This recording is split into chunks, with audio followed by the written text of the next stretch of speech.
But look, the Trump administration has been out-lawyered in every court, and they've done a terrible job in presenting their case legally.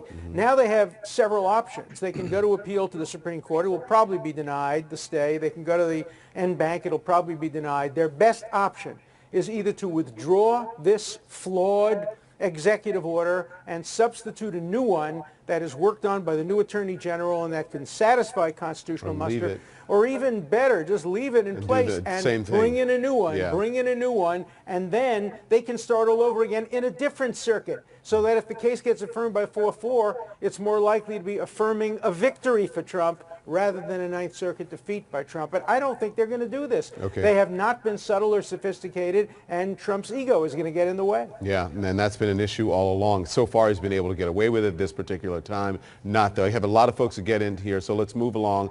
I want to play what happened when the Justice Department's lawyer argued that Trump has the authority to make this order. Watch. Are you arguing then that the president's decision in that regard is unreviewable?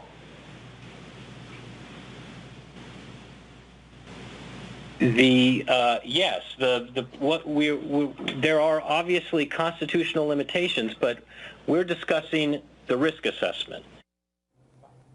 So, Ariane, this is for you. That was what one of their main arguments, that Trump's decision about immigration, when motivated by national security concerns, are unreviewable. Now, let's read part of their ruling of the Ninth Circuit, and the appeals writes this: national defense cannot be deemed an end in itself, justifying any exercise of legislative power designed to promote such a goal. It would indeed be ironic if, in the name of the national defense, we would sanction the subversion of one of those liberties which makes the defense of the nation worthwhile.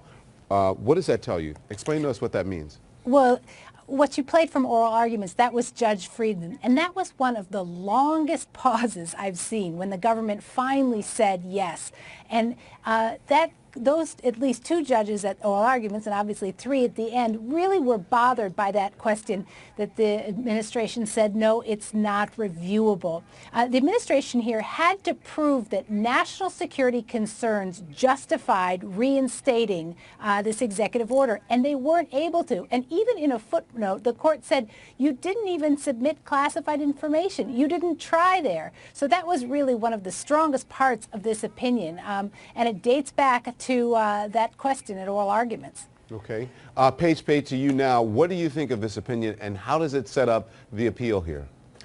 Well, it's difficult to know what the Trump administration is going to do at this point, and I think there must be a lot of some tension between the White House and the Department of Justice, because the Department of Justice was not prepared to make their best argument at the Ninth Circuit. The question you just played, I cannot believe that that lawyer was not prepared to answer that question, didn't have something right out of the box to explain why this particular order was not reviewable by the court. But obviously the judges did not want to hear that, and that may be the single most important thing about this order, is you now have a unanimous panel of circuit court judges saying that we can review what a president does in the area of immigration, even if the claimed reason for the action is based on national security. And that is an incredibly important concept. And so I think by taking it up to the Ninth Circuit too early, without a full record developed down below at the district court, not only did they lose and not accomplish what they wanted to, they shot themselves in the foot, because now the states, Washington and Minnesota, have a roadmap how to go back, prove standing, solid, make your constitutional arguments even more solid, and continue the case up through the courts. All right, here's what the governor of Washington State, Jay Inslee, told CNN earlier. I saw a tweet. He said he'd see us in court. We just saw him in court, and he got beat. He got thumped. And these were very solid decisions. They were robust, well-considered decisions. 4 judges have now made them in effect. 2 of whom were appointed by Republican presidents. This is checks and balances in operation. The president needs to understand that the Constitution rules supreme. Michael, you're a constitutional lawyer. What's your reaction to the governor? Is he right?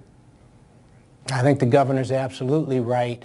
And as most speakers have said, it was a bad day for the president, but it was a good day for America. It was a good day for an independent judiciary. It was a good day for the proper balance between security and liberty. And most importantly, it was a good day for nonpartisan interpretation of the Constitution. Let me tell you what I mean by that. You you had a very diverse Ninth Circuit panel. I clerked on the Ninth Circuit. I know it well. It's big, it's diverse, and it leans to the left. This panel, you had a Carter appointee, a Bush, George W. Bush appointee, and an Obama appointee. They all unanimously agreed. They all rejected the arguments of the federal government. All three arguments were rejected. And that coupled with Judge Robart, who was a George W. Bush appointee, you have two judges who are Democrats, two judges who are Republicans. That shows nonpartisanship. And that's good for the Constitution. Laura, many people call this a ban on Muslim refugees, even though the White House insists that it is focused on seven countries that pose the greatest risk for terrorism. I want to read part of the ruling on that notion. It says this: the states have offered evidence of numerous statements by the president about his intent to implement a Muslim ban, as well as evidence they claim suggests that the executive order was intended to be that ban. That is a critical part of this decision, isn't it? It certainly is, and it demonstrates that not only is the president's action reviewable by the court, but it's reviewable for things such as discrimination. Remember, they're trying to assess whether or not you can go and look behind the intent of a particular statute or order. And the courts always do this. Legislative history is often a guide, and certainly candidate Trump's statements would give some indication as to what his motivation was. What they're trying to assess is whether the territorial ban is really a pretext for discrimination. And if it is, it would violate our Establishment Clause. And they're trying to assess that at this time. But, you know, one of the major hurdles they had to overcome in this particular case, and I think they did successfully, was to show that you could actually review an order. And there's precedent for it. The court even cites cases back to the Japanese internment camps and denying passports to communists. There's a long history of the different checks and balances being placed on the president of the United States and its orders. This is no different. But just to one other point here, let's not get too cocky too fast. Although this is a huge victory, and there's been several victories throughout the country and certainly in that area, the Supreme Court, if it were to decide to take this case, ultimately deciding on the constitutionality, standing could still be revisited by the Supreme Court. And just because the Ninth Circuit found it doesn't automatically guarantee that the Supreme Court will find it. So we still have to be patient and guard our, our emotions with respect to this issue. All right, everyone stand by. I have some breaking news that I need to report right now. The breaking news is that the White House says that President Trump spoke at length with China's President Xi Jinping tonight. President Trump agreeing to honor the one China policy, that at the request of President Xi. The call described as extremely cordial. This is the first time the two leaders have spoken since Trump took office. Mark Preston, your reaction, and then David. Yeah, big foreign policy news right now, given the fact that Donald Trump had actually spoken with Taiwan, and the one China policy is something that I know that David could speak to in more detail, because he was been in administrations that have had to adhere to it. But that's basically the idea that the United States recognizes China as one China and not two governments, Taiwan being a rival government. Having said that, there are still diplomatic relations between the U.S. and Taiwan, but it is a level of respect that the U.S. has afforded China that China has been concerned that Trump would no longer honor. But I know that David could speak to more detail. And David, this was a big deal right after the election when he spoke with the leader of Taiwan, and China did not like it. Yes, this is a victory for the new Secretary of State, Rex Tillerson.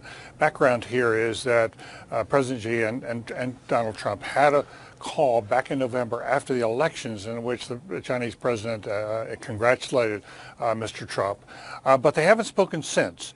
And they haven't spoken in very large measure, apparently, because Trump was holding out the Taiwan and the one China questions as negotiating ploys to get the Chinese to do other things. He would back off and support one China, and he would back off on Taiwan in exchange for, say, concessions on trade.